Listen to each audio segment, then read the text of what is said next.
Be ready. Start. If I were to be a student again, unfortunately, that will not happen.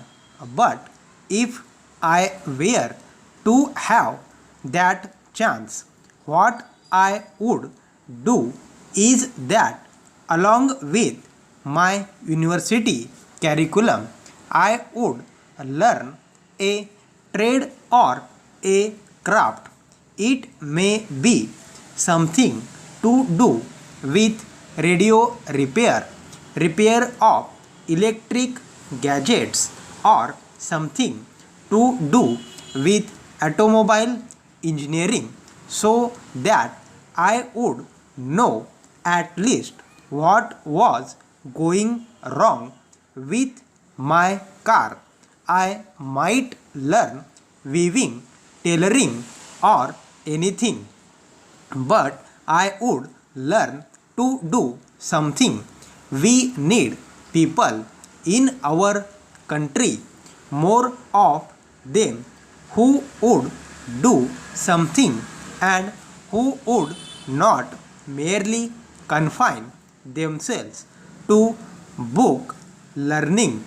As it is, we have far too many people who know too little about too many things.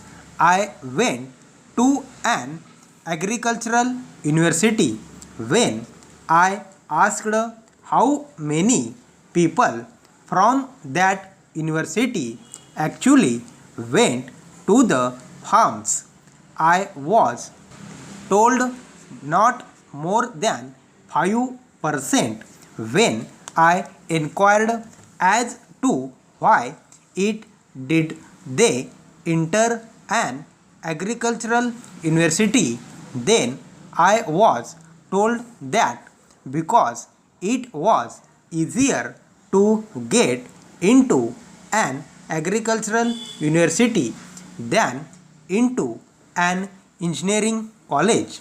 So you see, it is one way of getting around a difficulty, but it does not do any good because they all end up wanting office jobs. Para. Similarly, with engineering graduates, they want to sit in urban offices. They do not want to spoil their hands.